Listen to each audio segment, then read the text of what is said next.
পবিত্র কোরআনুল কারীমের 14 নম্বর সূরা পারা নম্বর 13 রুকু নম্বর 2 আয়াত নম্বর 7 আল্লাহ রাব্বুল আলামিন বলছেন وَإِذْ تَعَذَّنَ رَبُّكُمْ لَئِنْ شَكَرْتُمْ لَزِيدَنَّكُمْ وَلَئِنْ كَفَرْتُمْ إِنَّ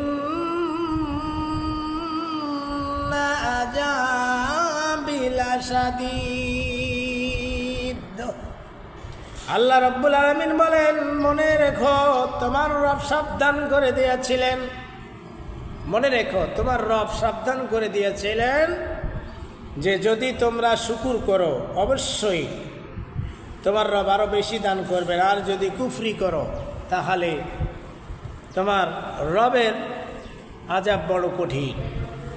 আল্লাহ পাকের শুকরানা আদায় করার জন্য আল্লাহ রাব্বুল আলামিন বান্দাকে বলছে, যত শুকরানা আদায় করবা তত আল্লাহ রাব্বুল আলামিন তোমার জন্য দুনিয়াতে নিয়ামত বাড়িয়ে দিবেন। আর যদি অকৃতজ্ঞ বান্দা হও, আল্লাহ তাআলার প্রশংসা জ্ঞাপন না করো, তাহলে আল্লাহ পাক বলছে মনে রেখো তোমার রবের আযাব বড় কঠিন। এই আযাব থেকে কেউ রক্ষা করতে পারবে না।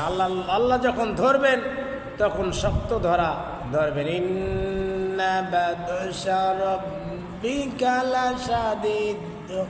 আল্লাহ পাক বলেন আমি যখন ধরব, আমার ধরা হলো শক্ত ধরা, পেলাস দিয়ে সেদিন ধরবে।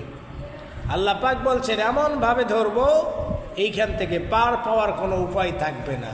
ধর, কতদিন নাফরমানি করতে পারিস কর, করতেই থাক, কিন্তু আমার আযাব যখন আসবে, আমার আযাব বড় কঠিন, এর থেকে তোমাকে কেউ রেহাই করতে পারবে না, রক্ষা করতে পারবে না।